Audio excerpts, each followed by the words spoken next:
Io da grande vorrei fare il poliziotto.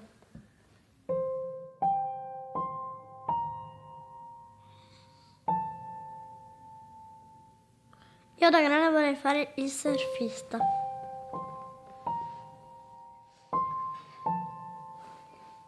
Da grande io vorrei fare il cuoco.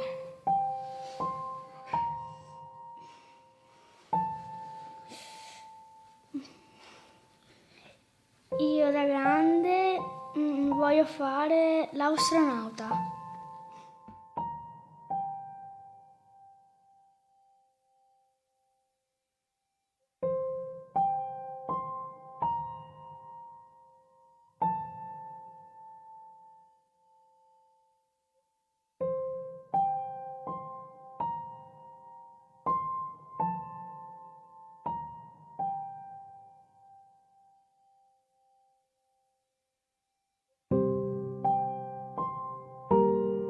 Ho iniziato a lavorare in fornace quando avevo praticamente 7-8 anni, in fornace della mia famiglia. Non era proprio un lavorare, era un chiudermi in galera, perché 7-8 anni non è che fossi un bambino molto tranquillo, calmo, e allora mi tenevano in fornace per non farmi andare nei pericoli in giro per le strade.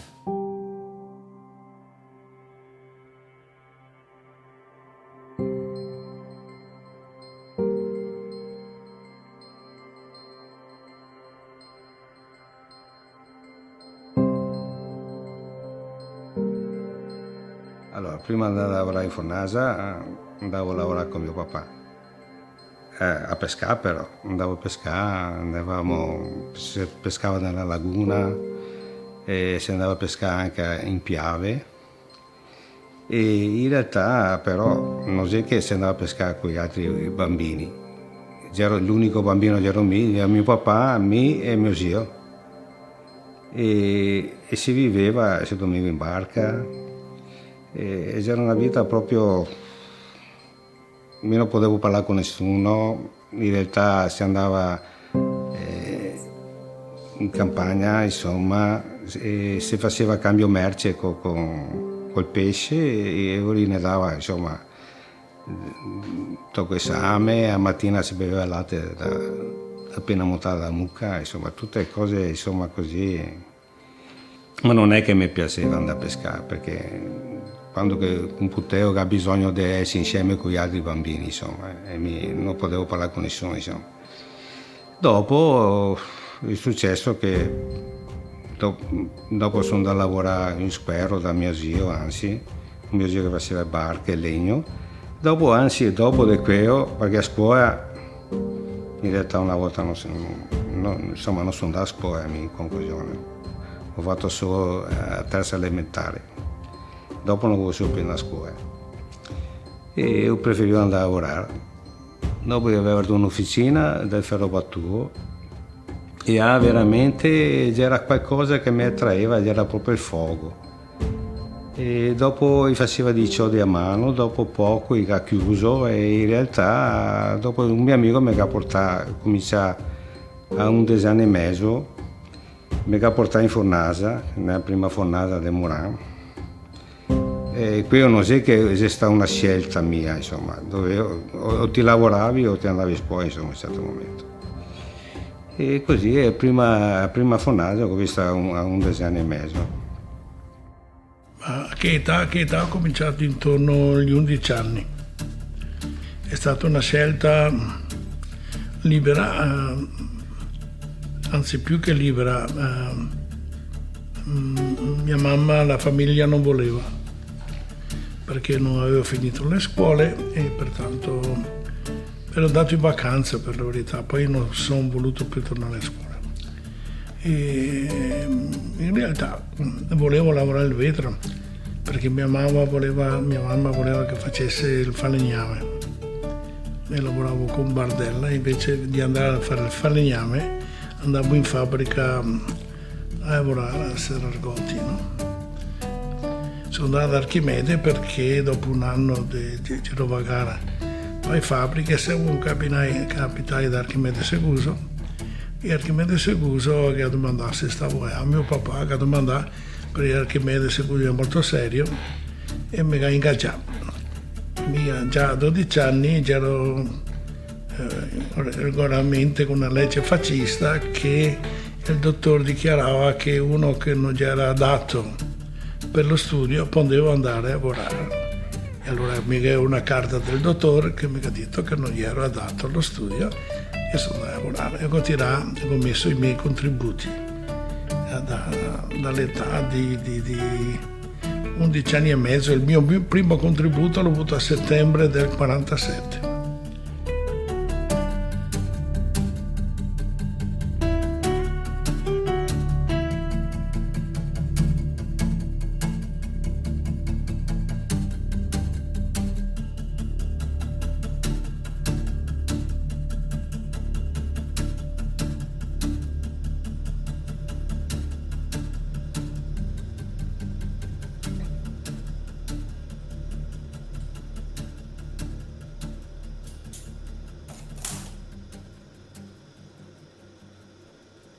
Io ho iniziato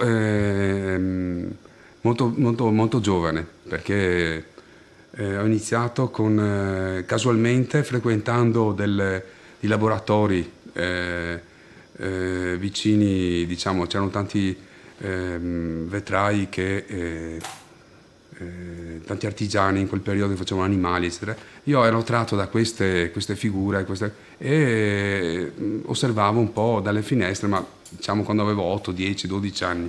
Più tardi, credo a 14 anni, ho avuto l'opportunità di lavorare di vedere questi artigiani che lavoravano e anche vedere le fornaci.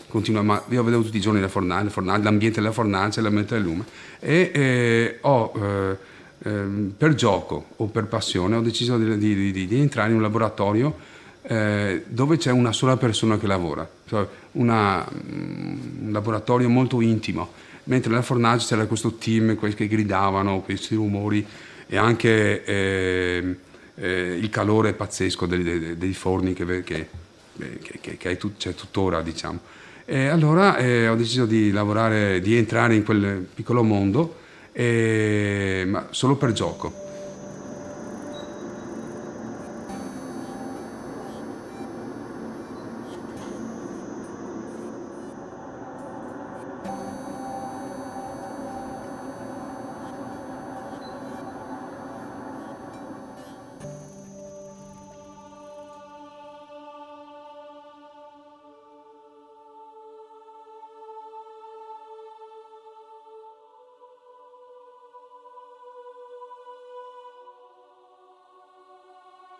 Allora, il mio primo incontro con il vetro è nato proprio con la vicinanza di una fabbrica e niente, abitavo a 10 metri di strada, così il mio primo gioco è stato andare a vedere questi operai che lavoravano a vetro, un po' anche per esigenze, un po' anche per necessità, dovevo andare anche a lavorarsi purtroppo prestissimo. E c'era questa fornace e Murano si cominciava così quegli anni, no? Si cominciava presto. Quando ho cominciato a mettere il gas nelle fornaci, di cui il primo era stato Arbini, io usavo la pece, era un catrame che dava sui tubi per non ciappare l'umidità, perché andava messo sottoterra. E allora, siccome che questo catrame che aveva la stessa densità del vetro, con una bacchetta di legno, con legno, andavo a tingere e facevo gli stessi movimenti che avevo visto fare in fornace. Questo era un po' l'aneddoto più curioso, diciamo.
Allora, diciamo che le origini della mia famiglia sono dal Friuli e i friulani venivano a Murano in passato per portare soprattutto la legna che veniva usata per alimentare le fornaci.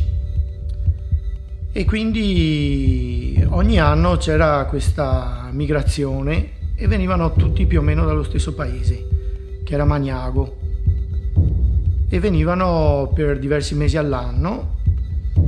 Poi quando si spegnevano i fuochi, perché all'epoca a Murano non si lavorava continuamente, loro ritornavano al paese.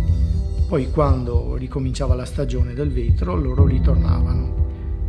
E così è stato anche per i miei antenati. Quindi mio bisnonno era uno di quelli che veniva qua per vendere la legna. Poi ha conosciuto una ragazza di Murano e ha deciso di fermarsi. Quindi sono nati i figli, tra cui anche mio nonno, che ha cominciato da giovane, come si usava all'epoca, a lavorare in fornace. È diventato un maestro importante della Venini, è stato anche un cofondatore, e mio padre successivamente ha cominciato anche lui, dopo aver frequentato le scuole, perché mio nonno, essendo maestro, aveva la possibilità di mandare i figli a scuola, che non era da tutti all'epoca. Quindi all'età di 14 anni mio padre è andato da Venini e all'età di 17 era maestro di bicchieri. Poi è andato a fare il militare, è scoppiata la guerra, è stato fatto prigioniero, è andato in Germania e lì ha imparato invece la lavorazione alla fiamma. Lui ha passato a me sia le conoscenze della fornace sia quelle del lume e anche molte altre, perché quando io ero ragazzo lui mi portava a vedere i vari studi, sia le molerie, sia dove facevano gli stampi, qualsiasi tipo di tecnica che poteva essermi utile per il mio lavoro.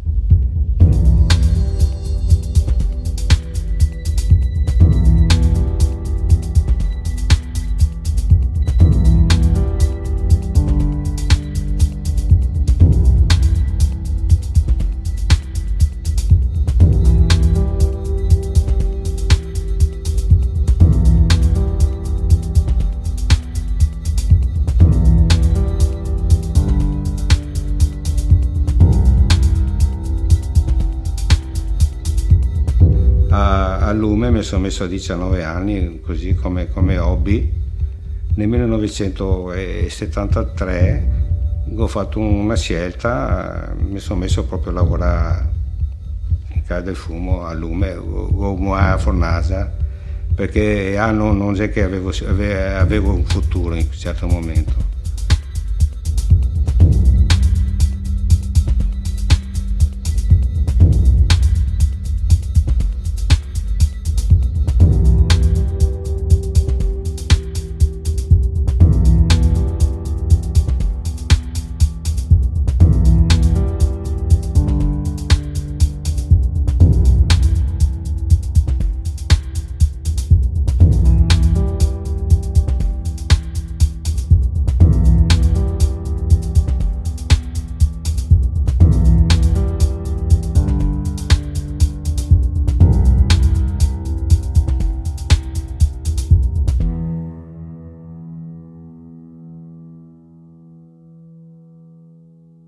Sì, spesse volte se domanda, e mi domanda anche, se quello che c'era più bravo maestro che ti ha lavorato, o quello che ti ha influenzato di più.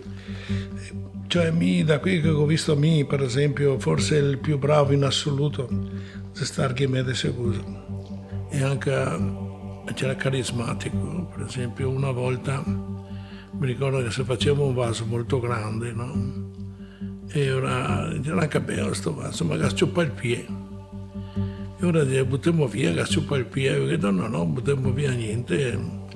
Questo vaso l'ho attaccato per dentro, che buttato via il piede vecchio, e se riuscì a buttare il piede per dentro, l'ho aperto, l'ho fatto. Cioè, è stato veramente una performance importante. Già anni che non lavoravo, mesi che non lavoravo perché stavo poco bene, però ti vedono lavorare, tutti capiva che già era un grande, insomma, ecco. E credo che fosse anche un artista. A grande disputa se più bravo Alfredo Barbini o Archimede Seguso. Erano grandi, poi credo veramente grandi, che ha influenzato veramente il vero muranese del tempo. Allora, abitavo proprio muro con la fornace di Barbini, mi abitavo in batteria ed era un posto dove c'era il caserme di militari, dove la fornace c'era scritto taci che il nemico ti ascolta, tipo era lo stemma di Mussolini. Niente, l'ho conosciuto andando a rubare, perché si andava a rubare per mangiare quegli anni, che c'era un muro pericolante, sono da sopra e sto muro confinava con quello dei Barbini, insomma sono cascato dentro e Barbini sta costretto a fare il muro nuovo. Tanto è vero che una volta che sono lavorato io mi ho detto ma ti dice che mi ha fatto fare il muro nuovo? Io adesso nasce problemi, invece no. Questo è stato il mio primo contatto con lui. Alfredo Barbini, io ho cercato di conoscerlo poiché la sua fama a Murano era la più grande tra Alfredo e Archimede Seguso.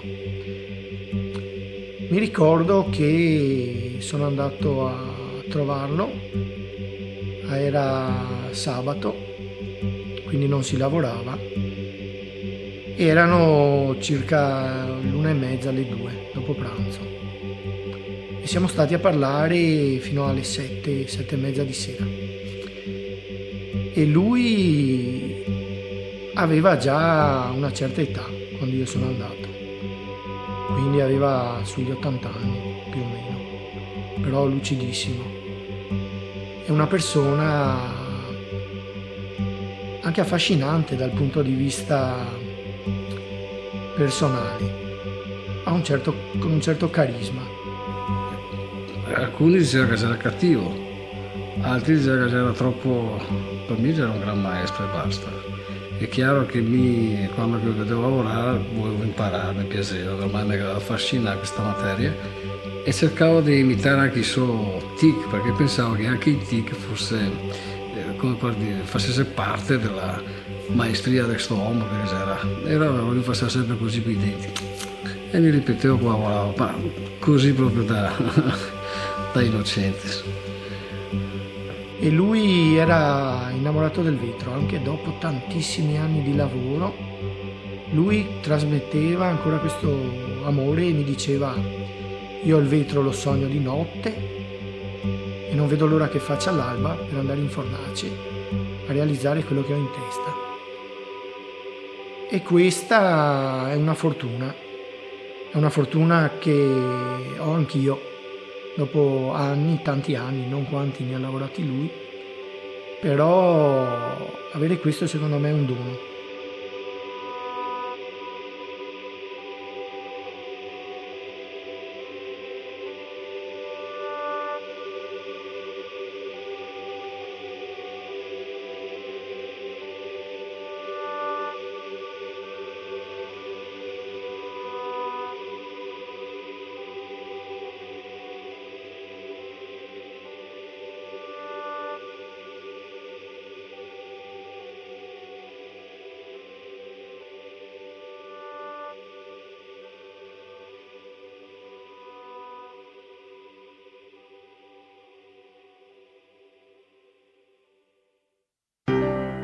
L'isola, la laguna, cioè non è una città normale, non è una città col traffico, con le macchine, eccetera, eccetera.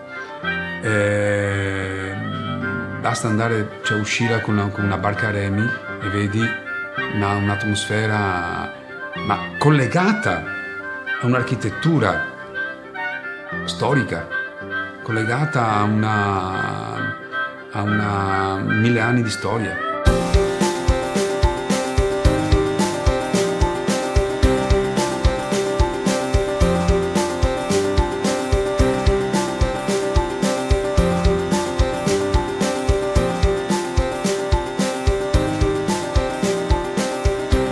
queste sensazioni sono importantissime per creare, dopo alla fine ti rimangono dentro, per creare un'architettura anche simmetrica, molto complessa. Cioè, probabilmente se fossi nato in una natura selvaggia farei qualcos'altro. La mia formazione è comunque pittura, non è vetro come base. Cioè, la base primitiva, il bambino cosa fa? Non è che lavora il vetro, cioè prende un carboncino, una matita, un colore, disegna. Il mio mondo è il disegno.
Sfortunatamente, ma fortunatamente anche, non sono andato a scuola e ho avuto una grande opportunità di vedere tante chiese, tante opere d'arte, e qualche artista mi ha influenzato, qualche amico. Il veronese il vaso, no? Il vaso era stupendo, ho avuto la fortuna di farlo e mi piaceva da pazzi veramente farlo. Perché c'era questo fascino del quadro, questa linea che non è perfetta, che è un po' così.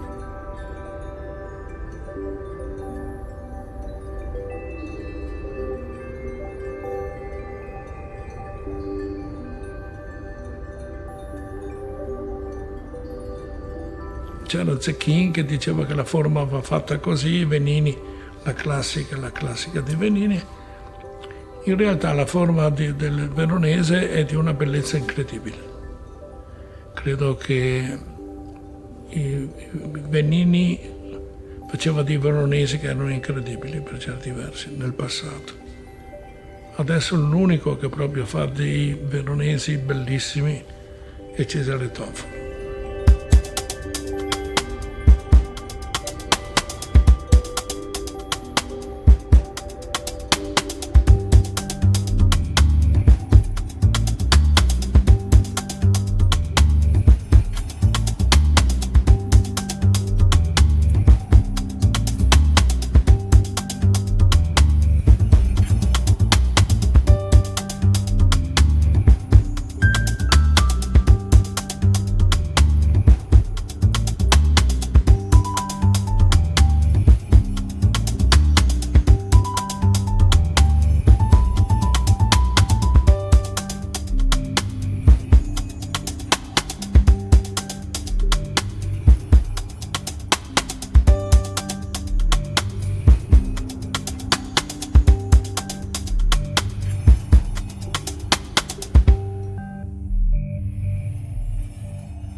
L'ispirazione ti viene anche da parlare con gli amici. Per esempio, per me ho avuto una grossa ispirazione, per esempio, leggendo un libro, quello di Milan Kundera, L'insostenibile leggerezza dell'essere, adesso in inglese non me lo ricordo. E quello di praticamente di camminare nell'aria mi ha portato a fare dei fondi sempre più piccoli, no? Perché mi piace vedere l'idea di questo vaso che sia quasi sospeso.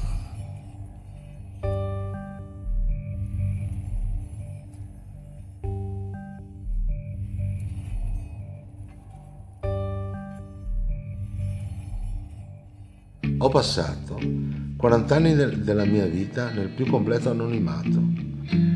Non perché non fossi o non ero, ma perché a Murano era così. Cioè ero un vetraio come tutti gli altri qui a Murano. A 40 e qualcosa anni, per mia grande fortuna, ho ascoltato amici che mi hanno detto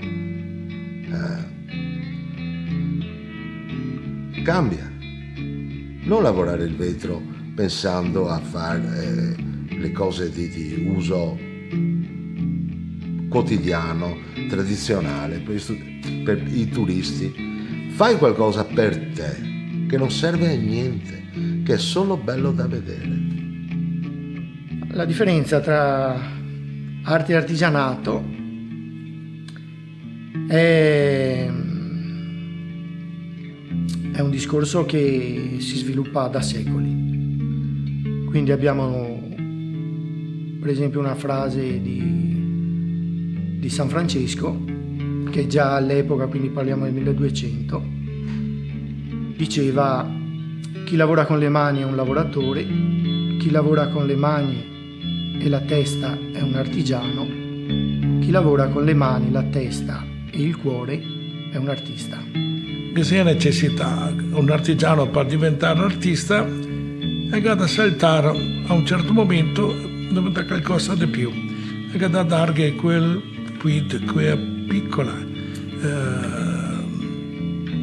scintilla di energia che lo fa differente, che è differente. Ecco. In questo caso credo che diventa l'oggetto, si trasforma da un oggetto in anima a un'opera d'arte in qualche modo.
Silvano Tagliapietra sta praticamente uno dei miei mentori, si dice così, no? Cioè, io mi ha fatto vedere proprio un altro mondo del vetro, il mondo del vetro artistico, il vetro che non serve a niente, il vetro che serve solo a capire, a guardare, a non smettere di guardare per riuscire a capire cosa vuole dire. E Silvano è stato un grande in questo per me, cioè mi ha cambiato proprio totalmente la mia vita. E un altro non meno importante c'è stato Cesare Toffolo, che mi ha proprio aperto le porte all'estero, all'America, a questo sogno del vetro incredibile, gigantesco. Una sera del 1990 mi ha chiamato Lino Tagliapietra dagli Stati Uniti e mi ha detto semplicemente: sono qui su un posto bellissimo, una scuola del vetro, e ho mostrato i tuoi vetri e vogliono invitarti perché tu venga ad insegnare. E cosa ne dici? E io ho detto: mi serve un po' di tempo per pensare, non posso dire subito. Lui ha detto: va bene, ti do 24 ore e ci sentiamo domani sera. Mi ha richiamato il giorno successivo e io gli ho detto: sì, va bene, vengo. Sono arrivato negli Stati Uniti nel 1991, completamente impreparato a quello che era il vetro negli Stati Uniti, poiché non ne avevo neanche sentito parlare. Conoscevo solo la realtà di Murano e qualcosa dell'Europa. Quindi sono approdato alla Pilcher Glass School di Seattle e lì ho scoperto un mondo completamente diverso, dove si lavorava il vetro non per fare produzione, ma solamente per fare arte e anche solo per il gusto di provare e di sperimentare nuove tecniche. Diciamo che ho imparato più io, più che insegnato alla classe che avevo. Ho insegnato le mie tecniche, però ho imparato una mentalità diversa, nuova. Ho avuto, quando sono tornato, un anno per pensare, poi nel 93 sono ritornato perché mi hanno richiamato. E lì ero già più preparato, quindi avevo già sviluppato i miei piccoli uomini che si trovano sulle mie opere, quindi già una mentalità e un approccio più artistico. Lavorare il vetro per il piacere di farlo, non per venderlo. Poi si sa, se si vendeva tanto meglio, però era solo per il piacere di avere fatto un'opera in vetro che rispecchiasse la tua fantasia, quello che tu avevi da esprimere. Poi successivamente ho viaggiato, sono stato invitato in tantissime altre scuole, negli Stati Uniti e Giappone più che altro, e ho trovato sempre degli stimoli diversi. Ho conosciuto tantissime persone, anche gli studenti per esempio. Io dico sempre che quando io vado lì e insegno è per dare a loro qualcosa, però torno sempre con qualcosa in più di quando sono partito.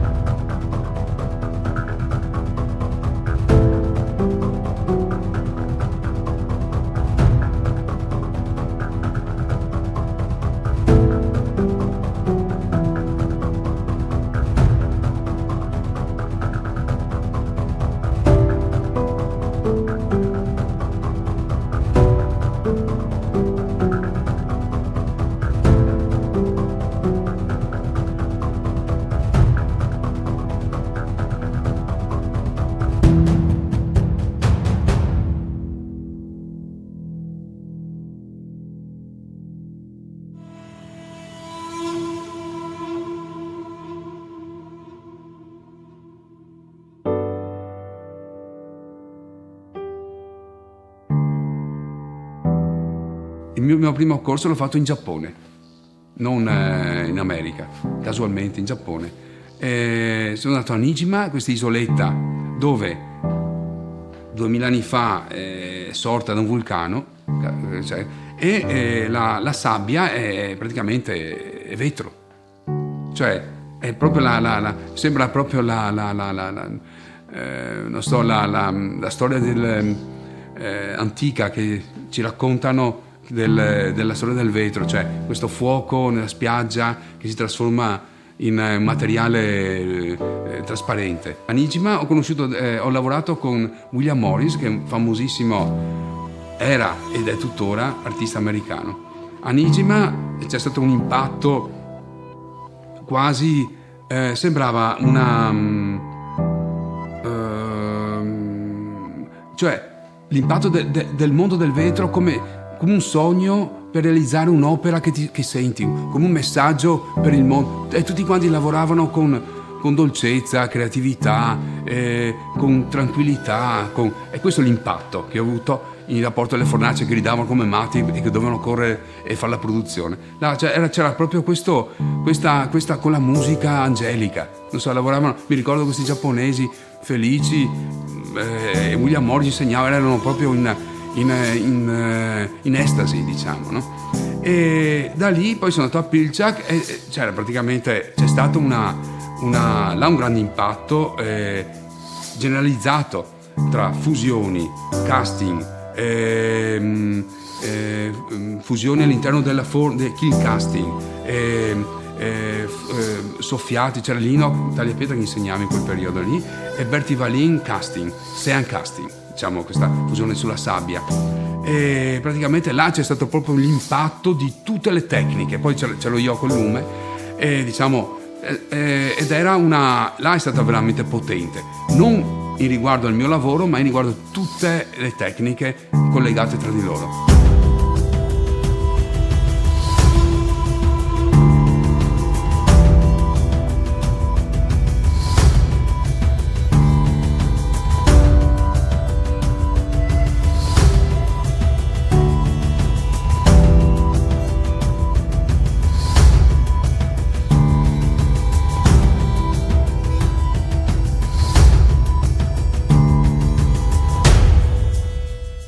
Credo nel 92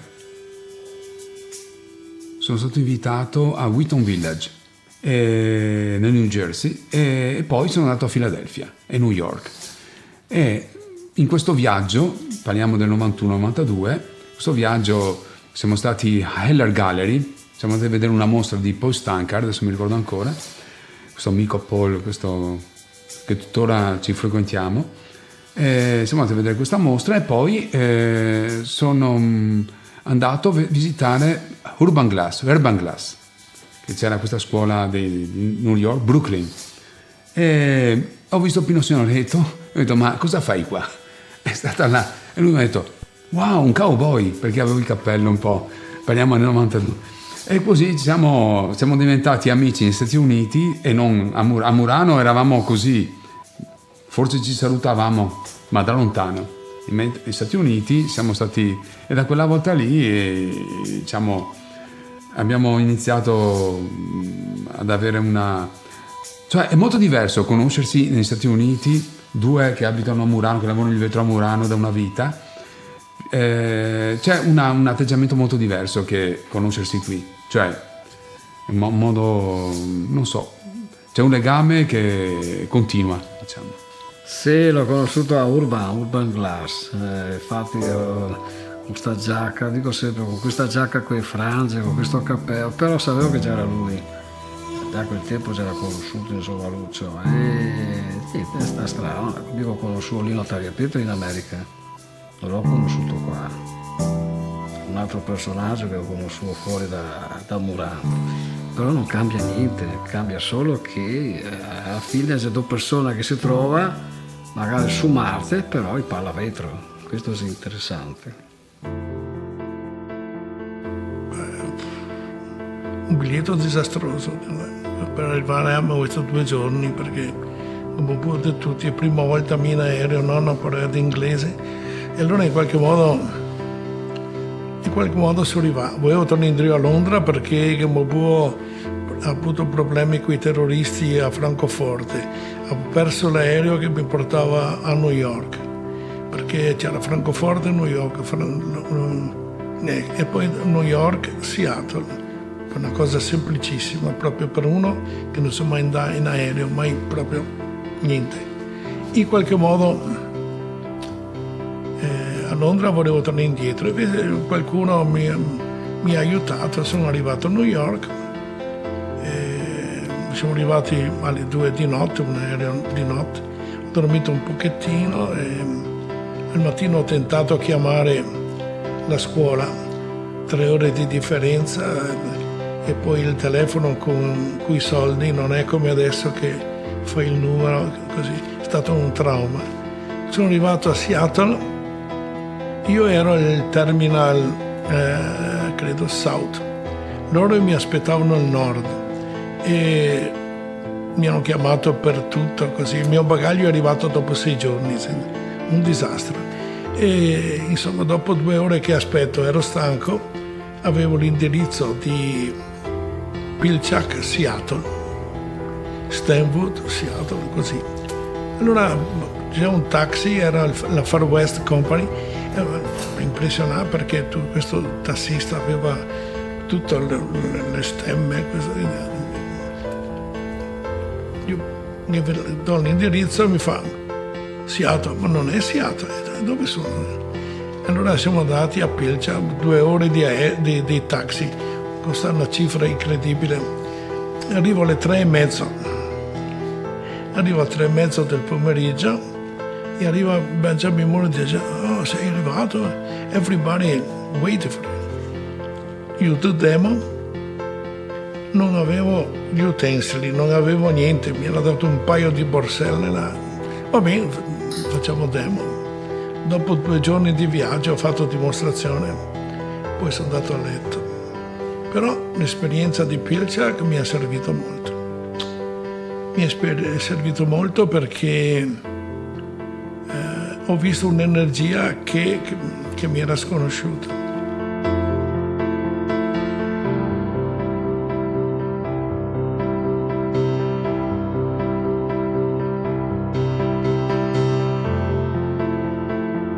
Nel 2004 sta a CONI e sono avanti 3 anni consecutivi a insegnare.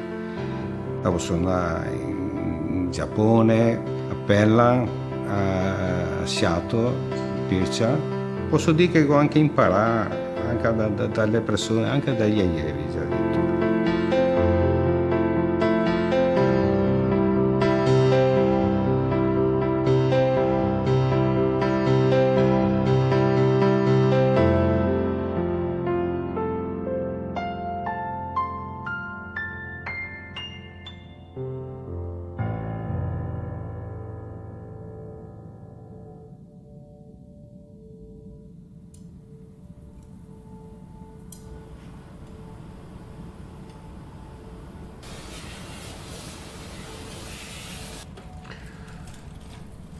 Cioè, quando che Migo inizia a andare all'estero, a lavorare il vero, a insegnare il vero, perlomeno a insegnare quello che sapevo fare, insomma, col vero, già sta ancora negli anni 90, nel 98,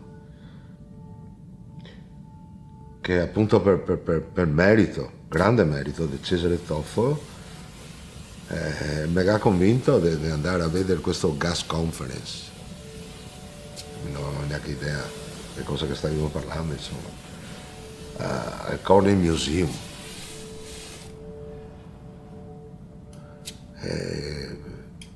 E quando che sono arrivato, questi mi ha praticamente despoggiato, mi ha rivestito, mi ha rifatto un nuovo, 1000 volte. Cioè, ho visto della gente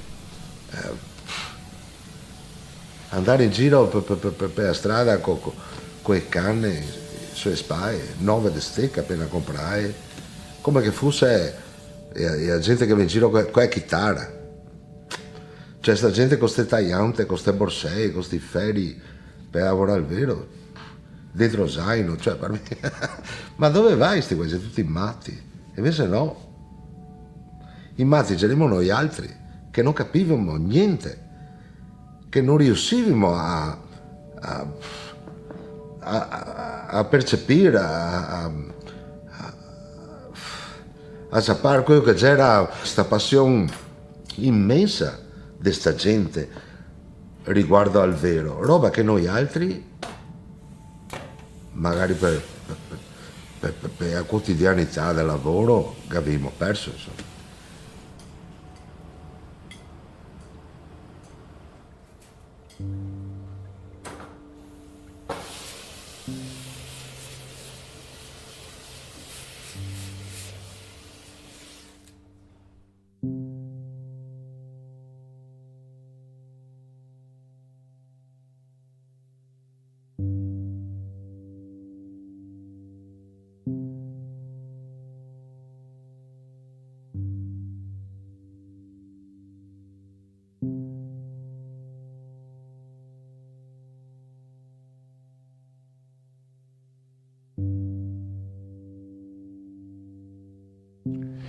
No, a questo momento credo non vedo, per esempio, che a Murano in futuro si possa,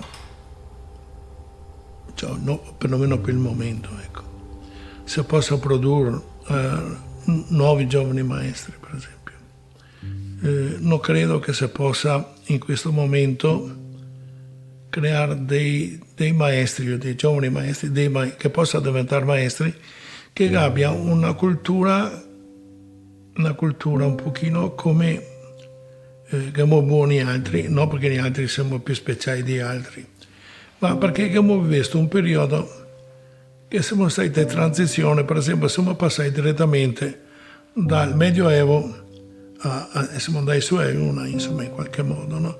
Avevamo i forni a legna, che avevamo i forni tondi, che avevamo questo, che avevamo altro, e che avevamo una forma di educazione di fabbrica che non esiste più. Cioè, ne si passa via proprio sotto le mani quello che poteva essere cultura vetraria muranese. Un giovane che andava in fabbrica, che aveva interesse sul suo lavoro, e che ne era tanti, insomma, e che aveva la possibilità di vedere lavorare 5-6 maestri nel stesso tempo. E che c'era un linguaggio e c'era una cultura che c'era quasi enciclopedica per un giovane, insomma. E cioè che c'era veramente un fiorire, e che c'era, fu un certo momento si è nato della gente, improvvisamente abbiamo deciso che non ne serve più. Cioè che tagliato quello che c'era le esperienze, perché costava troppo a educare un maestro, perché tanto quello che avevi educato andava a un'altra fabbrica, facevano, e abbiamo tagliato tutto, abbiamo deciso basta, non facciamo più. Adesso fare un maestro esattamente quella cultura vetraria, quella conoscenza vetraria, è quasi impossibile. E ora cosa ne resta? Ne resta il museo, e esperienze fatte dagli altri, e messo insieme la possibilità di ripartire da zero. Quanti giovani lavorano a Murano? Chi lavora a Murano? Questo è il più giovane. Quanti inferiori ai 20 anni? So che sia illegale andare a lavorare dopo i sede, prima di sede, così. Sì, tutto quello che si vuole. Però in qualche modo non abbiamo una fotografia chiara di quello che sia. Murano era restato, e se resta forse l'unico esempio di produzione che esiste a Venezia, non è più. Facevamo barche, facevamo tessuti, facevamo carta, facevamo anche schifo se ti vuole, però facevamo. Però Murano, Venezia produceva a grande qualità, che c'era un artigianato che i tessuti di Venezia è conosciuto tutto il mondo, i veri di Murano è conosciuto tutto il mondo. Adesso non è più niente, insomma. Cioè Murano è restato l'ultimo tocco che c'è. Riuscimo a avere un altro esempio di produrre gente nuova, non dico i maestri, ma possiamo creare, se uno che vuol bene a sto paese, un'immagine dei video, delle conoscenze, delle esperienze, in qualche modo che si può fare. Io credo che si può fare veramente, però bisogna fare un discorso nuovo, di fondo, cioè seminare, perché bisogna partire dai scuole magari piccole e magari anche dei giovani di buona volontà, che intorno ai 20 anni ti metti sotto, sono convinto che sia passione per farla, però bisogna dare un fiato di cultura, bisogna dare un fiato di amore, proprio anche di energia a sta gente. Prendere i bambini dalla scuola, portarli nelle fornaci e istituire un corso di fornace come si fa col latino, come si fa con la storia, come si fa con la geografia. A Murano soprattutto, nelle scuole ci dovrebbe essere un'ora di vetro.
Questa è la parte, ma questo non siamo mica registrare, questo siamo già d'accordo. Questa è la parte che mi va cancellata.